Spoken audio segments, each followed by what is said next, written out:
There were literally no tourists there. It was me and a bunch of yaks. I thought that was a racial slur, but you mean the animal. Literally, yeah. You bloody yak. Welcome to Mosaic of China, a podcast about people who are making their mark in China. I'm your host, Oscar Fuchs. I'll keep the intro short today. My guest is Greg Nance, who is an experienced ultramarathon athlete living in China. We start this chat in the way that you might expect. But after the first 5 minutes or so, the interview goes into an entirely different direction, and I don't want to reveal too much about that story. So here is our conversation. I am here in the studio with Greg Nance. Greg is an education entrepreneur and an ultramarathon runner. Oscar, thank you for having me. I think maybe the listener can already tell your positivity through just that one sentence. And I'm going to try and take the piss out of you each and every time you sound positive during this interview. It's going to be a lot, I know. I'm expecting it. Let's do it. Well, let's jump straight in then. Tell us, what object did you bring that in some way exemplifies what you're doing here in China? Yes, I brought a water bottle from the Seattle Seahawks, my local hometown football team. And this symbolizes, I think, my journey because I've been homesick really since the day I moved to Shanghai, actually, where I'm on a mission here. I'm doing some really fun stuff, which I'm excited to share. But at the same time, my heart is really back home in Seattle in a lot of senses. And I got the opportunity of a lifetime when my hometown, Seattle Seahawks, surprised me with a little fan documentary they made about me on Halloween 2016, where they flew in one of my favorite retired players, and they filmed me running 15 miles from my apartment onto the sports bar where I watched the game at 2 a.m. Monday morning. And that to me was just the adventure of a lifetime. And this water bottle is a gift from them that I drink from every day.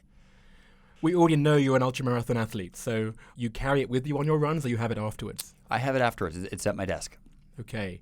And is it just water or do you have some god-awful mix of protein or something? I occasionally will do some protein powders and things, although 95% of the time it's just water with some ice cubes. Yeah, keep it simple. Well, in terms of your ultramarathon record, you probably can run it off pretty easily at this point. So what is your background? Yeah, so I started off with the 400 meter in high school. Then I did a little bit of the 800. And what I realized, I got stronger as I went further. And I just really, really loved running, loved pushing myself, seeing what I was capable of. And so just started going a little further. I did my first ultra in December 2011. And since then, it's been the best excuse to go travel, see beautiful places. So my most recent big one was running 7 marathons in 7 days on 7 continents, starting in Antarctica up to Cape Town, South Africa, Perth, Australia, Dubai, Madrid, Santiago, Chile, and then up to Miami, USA within that 7-day stretch. So that was maybe the hardest I've done just because felt sick as a dog and I was just super tired from the very beginning. The logistics of it is almost as impressive as running the damn thing, right? It is, and I can take no credit for any logistics. Wonderful team of organizers that picked the shortest distances, picked comparatively safe places where we could get there. And then you have to think about stuff like visas, airport transit time, chances for flight delay. And I was just the guy jumping out of the jet, running, getting back on the jet. They had great food and really took wonderful care of us as we went through. So. And how many of you were there that time? There were 40 that went for it. Up until our cohort, only 104 people had ever done that, actually. So 144 folks around the world are as crazy as I am. What did you learn from that one experience? Yeah, it's a tough one because in every ultramarathon, the wheels come off. Like at some point, you're questioning whether I can finish this race, almost always. And there's sort of a shadow that comes across your mind of, why am I doing this? Why am I out here? This hurts too much. I could just throw in the towel right now. Usually that's 80 miles into a 100-mile race, or that's 175 kilometers into 250. In this case, I started asking myself that question 10 miles into the second race. I had a stomach flu. I felt terrible. And really what I learned is you got to keep resetting your sights and remembering your why every single step, because by mile 40 of this 183-mile adventure, I'm in pain, and I'm literally crying while a doctor is working on my quads because they're convulsing with every heartbeat. And I just never experienced that kind of pain before. In that moment, you can't think about that full marathon or the 5.5 to go. Instead, you're thinking about, how do I get back on my feet and take that first step? And for me, that's a metaphor about life sometimes. You get knocked down, all of us do. It's really how you approach that next step, just getting off your behind onto your feet. And do you then bring this across from one life to the other? I do bring it across. My running, without a doubt, has made me a better leader, a better manager, I think better person. And I think my business work certainly makes me a better runner in my ability to kind of size things up and strategize the right way, train the right way. A series of building blocks, day after day after day, you lay the foundation in business or leadership or management or ultra running for that matter too. And so that was, what year was it? That was February 2019. Okay, so relatively recently. Recently, yep. So you're already in Shanghai, in China at that point? Yep, already in Shanghai. Actually, I trained for it by running shirtless for the Antarctic wind chill and then doing some sauna cardio for like the hot stuff that we'd face too. Right. Yeah. Here's my deal, and I think you know this already. I look at people like you and I think, well, you're showing off. You're this privileged white dude and you've decided to take off around the world and see all these great places. And you can say, yeah, it was me, mind over matter, and great. And before I knew you, I would have looked at you and thought, well, there's no way I want to like that person. As much as he wants to inspire people, that's going to be the opposite for me. So when you hear that, is it something where you just think, oh, Oscar, you are wrong. And in fact, you are a terrible human being, which I am. No, I think there's a lot to that. I first of all, I acknowledge how blessed I am. Like a lot of folks don't have the means to do this. They don't have the ability to train for this stuff. So number one, I acknowledge that guilty as charged. There's an enormous amount of privilege that enables you to even get to the start line. At the same time, I would share with you and other kind of skeptics that really it's about following your smile. In my life experience, which is limited, but I'm slowly accumulating it, when you actually do the things that you love to do, something really amazing happens. You start to make real progress at that. You start to share that gift with your friends. And before you know it, you can become one of the best at whatever it is that you love to do. For me, it happens to be running long distances, but I think this framework applies literally to anything. It can be granny's knitting or memorizing Bible verses or becoming a great online marketer. Whatever it is that you love to do, spend time doing it, follow your smile, and I think magic starts to happen. You're happier, you're more fulfilled, I think you'll be more accomplished, and you'll attract people in your life that are really winding those sails for you as you go forward. So what do you do then to talk to people like myself? At least I'm doing it just to antagonize you, of course. But then the people who look at you and go, you know what, I can't get inspiration from that because I just look at someone like you and I think, yeah, I can't ever attain that level in whatever I try and do. So I'm just going to ignore people like you and just stick with us average people. One of my core beliefs is that every one of us has just way more potential than we've ever tapped into. And sometimes it takes difficult circumstances in your life to like really start to even pursue that path. I grew up in a really wonderful place, little Bainbridge Island off the coast of Seattle. It's the size of Manhattan, so it's a large island, but only about 20,000 people when I was growing up. So idyllic place to grow up. By the same time, you deal with challenges, you deal with setbacks and obstacles. For me, kind of a defining one early in my life, at 16, the real role model and super mentor in my life was my granddad, Grandpa Charlie. And he goes from being kind of like the strongest person that I'd ever met, just like so much like resilience and resolve. And the next day he suffers a debilitating stroke and he kind of fades away. And, this wave of sadness and anxiety and despair and then depression washes over me.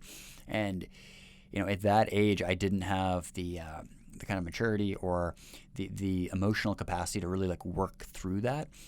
And that led me on down a kind of a dark path where I began medicating with malt liquor, like Old English and high gravity malt liquor, which for the uninformed is basically a double kind of potency beer. And the reason why you drink it's cheap and it's powerful. First on like weekends with my friends, and then even on school nights, and then right after school.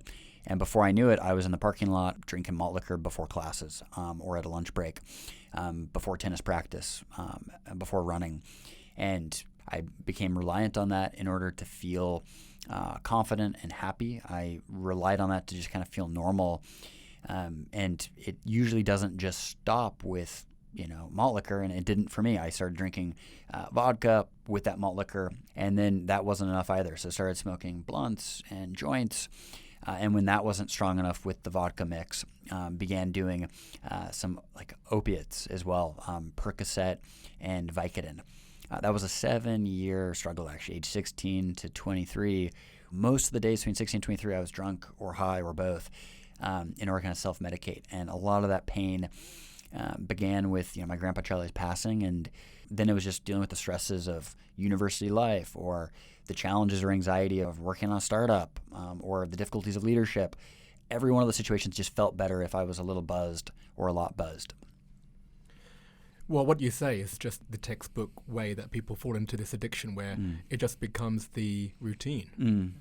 Wow, okay, I wasn't expecting that. And so is that the story now that you say, or is it something which you largely keep to yourself? Yeah, it's tough, man. I've been processing this in the last several months, particularly working with a mindset coach, aka a therapist. Shout out to my bud Jeff for being an awesome presence in my life and helping me work through this stuff. I was in denial during, number one. So I knew I had a problem, but at the same time I was lying to even my closest friends, my family. My parents had no idea. And I was basically able to sober up with the help of just spending all of my money on drugs and alcohol. So I ran out of money, and that made going cold turkey much easier when you're just completely out of money. Your debit card's being denied as you go out. By the same token, in the year since, I've haven't drank for a good stretch now. That said, I haven't been as forthcoming or open or honest about it because I haven't had really the chance to kind of reflect and process.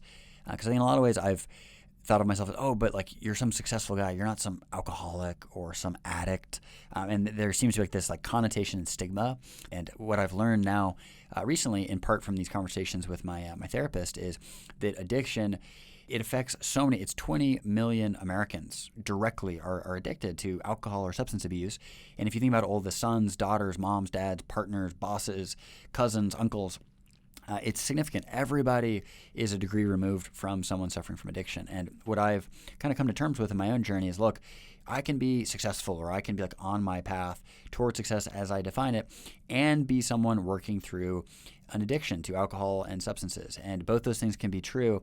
And in fact, me being open about some of the challenges that I faced, I think can help other people deal with their own challenges. And my aim really is to help people around a kitchen table, or with their partner, or with their child, or with their parent, be able to have those conversations and move to a place of love and support and understanding, because this stuff is really, really tough. And when you're in the midst of it, you feel completely isolated. Even though I have the most loving sister and brother and parents and just wonderful friends in my life, I felt so isolated I had to deceive each of them. And when my sister said, hey, it looked like you really drank a lot last night and you're drinking a lot right now, that's from a place of pure love. But at the same time, what I heard in her voice was, oh, she's accusing me of something, let me just pull back and deny everything. And, I work hard and I play hard, whatever, get rid of the silliness there and acknowledge the challenge that you are facing, and get the love, support, and help that you need to feel reconnected, reintegrated, and to find your path as you go forward. Well, you must have been very high functioning for them to have not known. I was, and that was a big challenge. I could play very good tennis with several drinks down the hatch. I could go to debate tournaments high as a kite, which I did. I could, I think I sat for the ACT intoxicated. Did fine at it. I led student. I was student government president at University of Chicago. I led meetings intoxicated. I was one of the leaders of the investment club during college. I did that drunk and high all the time. I was high functioning, and that was the kind of the curse about it, because if I had been low functioning, well, the warning signs would have been obvious to everybody. But I got good grades. I got good test scores. I was a multi-sport athlete. I had a lot of friends that were really good people. And so my parents, how would they have known? Or my brother and sister just think, Greg likes to party, which was true. I thoroughly enjoyed all of that until it began kind of overwhelming you. And then it's this kind of haunting grip that you feel where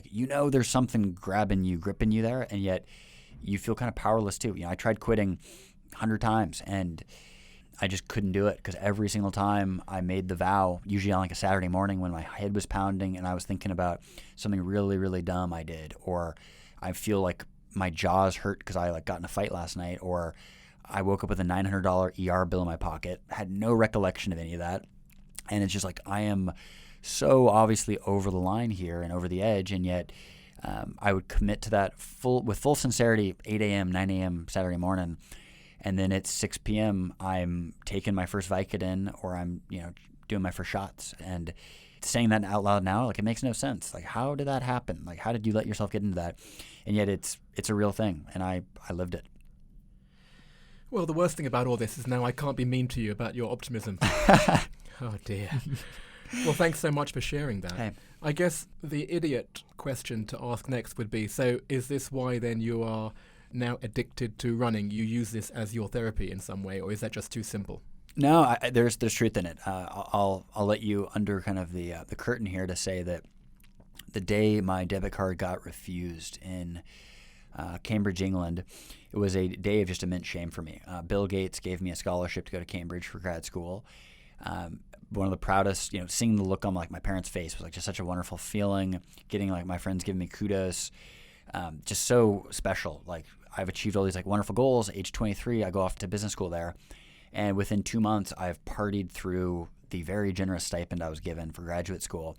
I'm now absolutely dead broke. I'm going to try to buy another fifth of vodka. It's probably my like fourth or fifth that week, and the attendant there, who is kind of eyeballing me like, wow, this, I've been seeing more and more of your face the last couple of weeks. He lets me know, hey, like, sorry, your card's been declined. And that moment, I walk back to my little dormitory, and I'm so like frustrated and angry and pissed and confused. I've got rent due in a week. I need to fly home for Christmas. Like, all these big expenses coming up. Like, what am I going to do? The only thing I can think to do, like, I want to like punch a wall, but I don't want to do that. I instead lace up my running shoes, and I just kind of sprint out into the hills outside Cambridge. Just run and run and run and run. And it turns into probably a 15, 20-mile run where I'm just like running myself ragged. And at the end of it, my legs and lungs are just like totally shot, totally dead. And yet I felt in that moment like I turned like some small corner. Like that feeling had replaced some of like the withdrawals I was feeling, some like the simmering anger and frustration and kind of embarrassment and shame that I was welling up inside me. And from that moment, I've realized that the days where I'm running, I've got a smile. The days where I'm running, I feel a little bit more kind of in control, a little bit more present, a little more relaxed, because I still deal with stress and I have a lot of anxiety. And I've put myself in positions with my work where it's not a low stress occupation to like CEO a company, but particularly in China. Like, every day there's stuff that comes up, and I've had people joke with me like, yo, you need to like go spend a year or two on a beach, like just recoup. And that's also not my speed. That's not my style. And so it's tough. It's like, you got to find ways to kind of take care of yourself and to recharge your batteries. And for me, running is that. It is therapeutic. It's been a wonderful way to connect with a lot of folks that have dealt with similar issues in their past. And I found many folks in the ultra community, a lot of them are running from something or running towards something. And I think at first I was like, oh, that's not quite me. Like, I run because I like running, and I run because I get to see the world.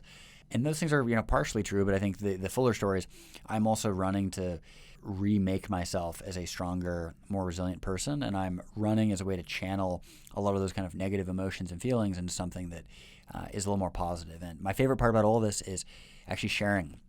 I love getting in front of like school children, like going to an elementary, middle school, and talking about following your smile.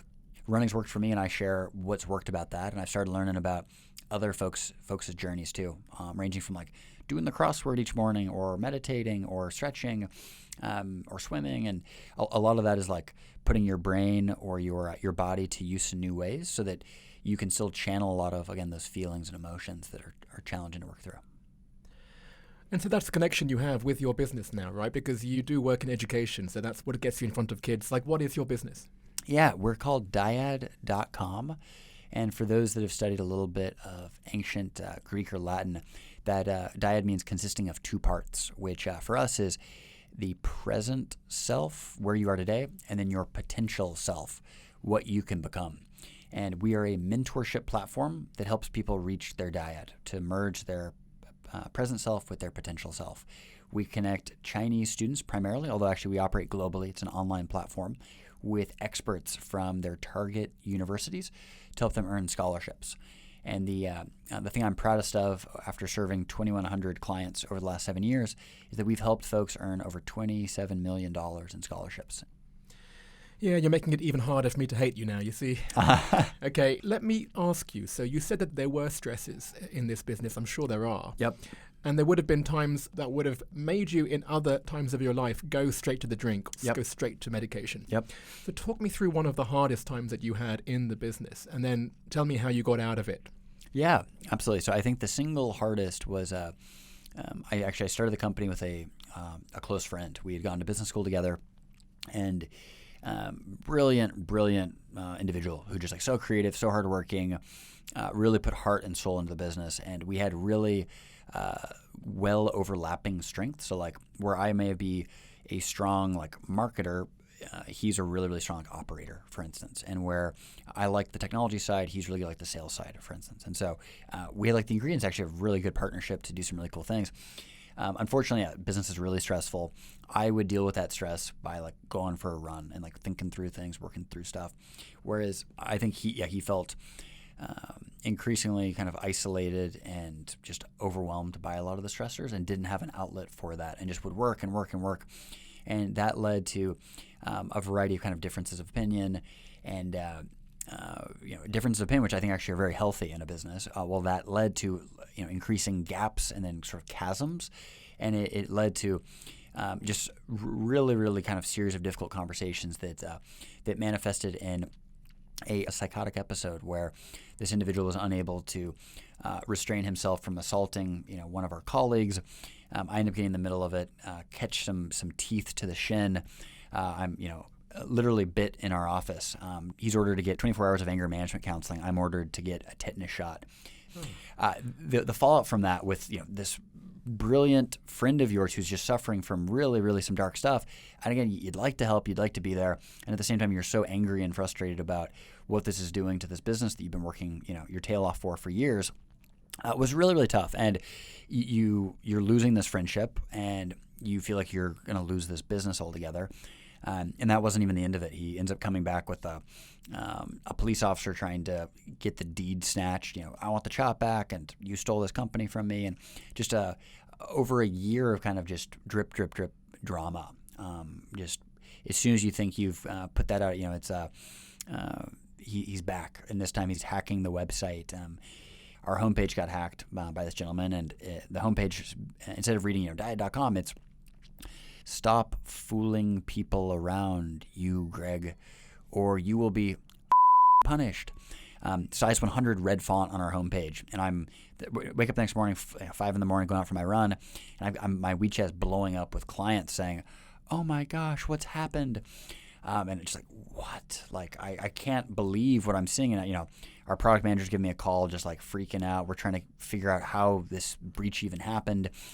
What keys this gentleman still has. And so that was a very rough year, 2014, 2015. It's hard enough trying to grow a business under the best of circumstances, but particularly if you've got a fox in the hen house, loose there, or you've got someone in the cockpit who's grabbing at the controls, trying to take the plane down. That was enormously challenging, and it was tough because that was an individual who I had, just an enormous amount of trust in going into this, and $250,000 disappears. I'm sorry, what? There's also a major theft of $250,000 in the midst of all this. So yeah, that was enormously challenging on all fronts, and I think that really proved to me, hey, if I can stay sober through this series of episodes, then I'm ready. Like, I'm ready to face the challenges of life, because I think this is going to be a particularly acute one that really dogged me for quite a while. Wow. Well, that's not the answer I was expecting as well. So, gosh, and I can really relate, because I'm the co-founder of my own company as well, and I founded it with a very close friend of mine. And we were respectful all the way through. We had our differences, and it's very easy to focus on those. But then when I hear a story like yours, it does make me think, wow, for all the differences that we had, I think both of us were lucky to have found each other. What about with you? Like, did it wash out okay in the end, or are you estranged? Like, what's he doing? Good question. I'm not quite sure what he's up to. We're no longer in touch. Given kind of the nature of the falling out, I thought, hey, like, some time and distance is what the doctor ordered here. Well, I'm looking at your object here, the Seattle water bottle. It makes me just think, to wrap up this part of the conversation, what about your home, your family? Like, how have they dealt with first hearing about your issues, and then where you are today? Like, what's your relationship like with them now? They've been very supportive. They understand what it takes, a lot of hard work, a lot of determination, dedication to get this going and to keep it going. They've been out to visit, been out to kind of see kind of my day-to-day out here in Shanghai, and as I mentioned at the outset, I'm still really homesick, and I'm eager for even more time back home, because there's a lot of special moments that you miss out when you're 7,000 miles away. Well, thanks very much. You've opened up a lot, and there's parts of that story that I didn't know as well. I really, you don't need to hear this from me, but I encourage you to really own this story more and more, because I think that's what people need to hear, especially in China, where I feel that the stigma of drug addiction is really strong. And I don't even think that they're open to hearing about how people get through that. They just see it as an evil, and that's the end of the story. Yeah, so my big plan on this is I'm going to celebrate 3,000 days of sobriety. And actually, to mark that, I plan to be in New York City that day, to put one foot in the Atlantic Ocean, and then to begin running across the United States. And my aim is to finish in my hometown of Seattle with a foot in the Pacific Ocean some 75 days later. And as part of this, I'd like to tell stories of sobriety and tell stories of addiction, how folks have overcome addiction, to demonstrate that overcoming addiction is a marathon, not a sprint. My hope would be that some of those efforts are able to inspire and spark authentic Chinese stories as well, because these issues are real, and it takes a series of dialogues to begin cracking at that stigma. And it won't happen with one guy running. It's going to be a series of milestones. Thank you, Greg. My pleasure. Thank you. Let's move on to part 2. Part 2. Question 1. What is your favorite China-related fact?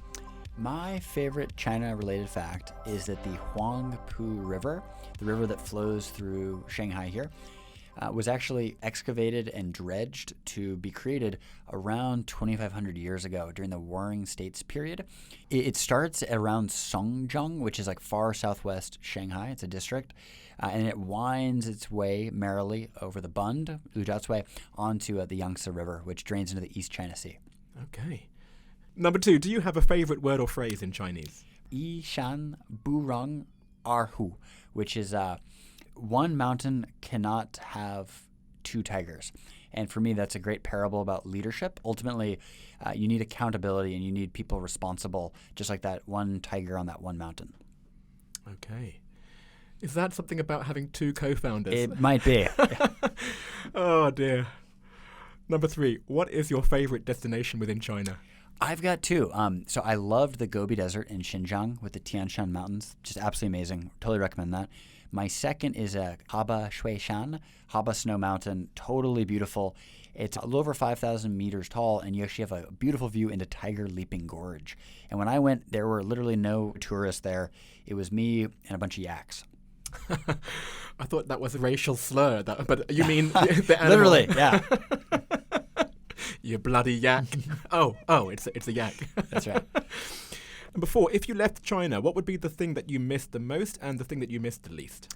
The thing I'd miss the most is the energy and dynamism of China. You can't really replicate that. It's really, really magical here. I love that. The thing I would miss the least is near-death experiences with like Ulama drivers and scooters flying down sidewalks. That still terrifies me to this day. Yes. I have been hit by one of those. I got clipped on an ankle a couple years ago, and it still stings me to think about it. I have the scars to prove it too. So let's just, after this, we can compare them. Is there anything that still surprises you about life in China? I feel like I've seen a good deal after near 7 years here. One thing that I think will probably always shock me and surprise me is seeing the sort of opulent luxury and wealth and privilege in such close proximity to kind of the poverty and squalor. That is just really tough to see. You know, I come out of a business meeting in a really nice office building or at a really nice dinner, and you've got a shanty right next door, and that happens all over the world, but it's profoundly visible here in Shanghai. Where is your favorite place to go out or to hang out? One of my favorite things to do is just go on long runs where I just unplug, I'm thinking, and I run and run and run and run until I'm so hungry where it doesn't feel like I can keep going. And I will just jump into the random hole-in-the-wall dumpling or noodle or rice place right there. And more often than not, just like a really wonderful granny or grandpa is cooking up something delicious. We'll have a special moment there. I'll usually get a selfie in with them. and then I'll have the fuel and the carbs to then run back to Jing'an, where I'm based. That's kind of my favorite, actually, of everything, and I feel like I've seen a couple hundred wonderful hole in the walls at this point. For listeners that are maybe looking for a recommendation in Shanghai, I love the Press, maybe my favorite coffee shop. It's down in the Huangpu district. It's the site of one of the old newspaper presses. And so it's beautiful, like kind of Greco-Roman style architecture. And it's relatively affordable, Americanos and coffee there. It's just a really beautiful place to like go do some work, set some goals. And then my favorite kind of hangout, I'm not a big night owl anymore. I go to bed relatively early. I'm pretty boring. But I do like Cochise, which is like a grilled cheese spot real close to China Accelerator, which is where I'm based. And so, yeah, that's a very tasty spot if you're ever craving some grilled cheese. What is the best or worst purchase you have made in China? Let me go to the worst, because this is more to top of mind. My first trip to China was Beijing in 2009, and I got a wonderful Mao watch. And it's like, Chairman Mao with his two hands, his two arms, is like the seconds a minute clock. And I haggled it down to something like 20 RMB, which I felt like was a pretty good deal because it started out like 200. And by the time I had gotten on the airplane to fly home, some 8 hours later, the watch had stopped working. And I was like, oh my gosh, like total swindling here. My sister still loved the gift. So it may not have actually been the worst, but that comes to mind for sure. That still eats away at you. It does. Deep in my soul. What is your favorite WeChat sticker? Yes, my two favorite WeChat stickers. One is Derek Zoolander, and he's dancing with his friends in his open-air Jeep. And that's from one of my favorite movies, Zoolander. And the second is the rapper Drake. He's got a song called Hotline Bling where he does this kind of fun dance. And there's a sticker where he's actually playing Fruit Ninja, which is fantastic. So, iconic video. It's a silly one. So.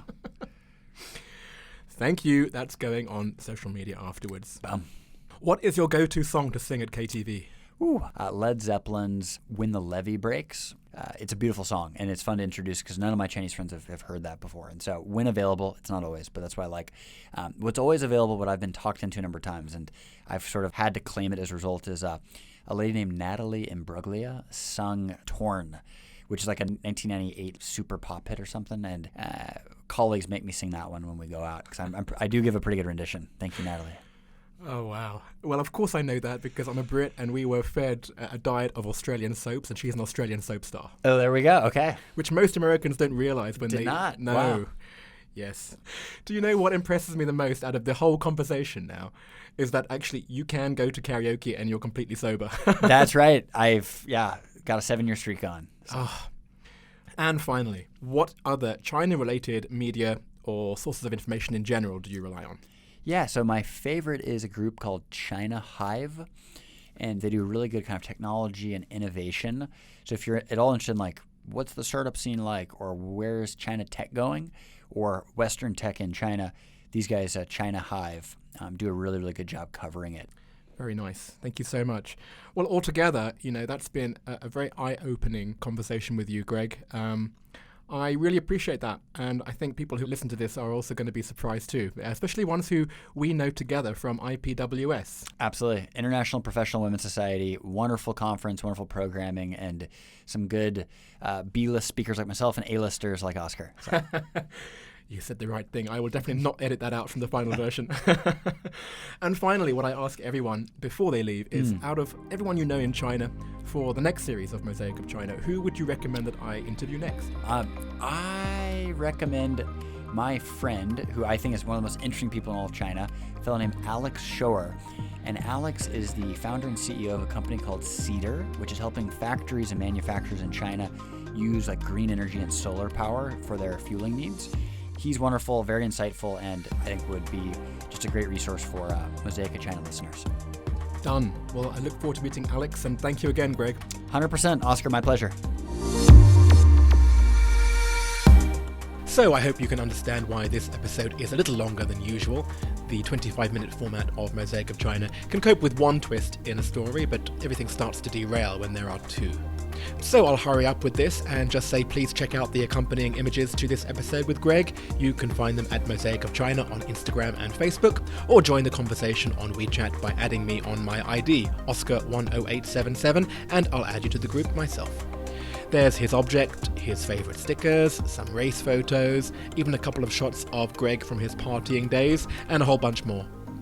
And also, Greg's comment about trying to avoid getting knocked over by scooters on the pavements of China is a great excuse for me to remind you about last week's episode, in which Roz talked about the concept of Shanghai Flow.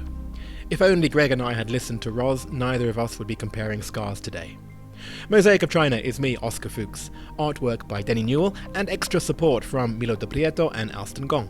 And a quick coronavirus update. It's now the end of February and more shops and restaurants are starting to reopen this week, at least here in Shanghai.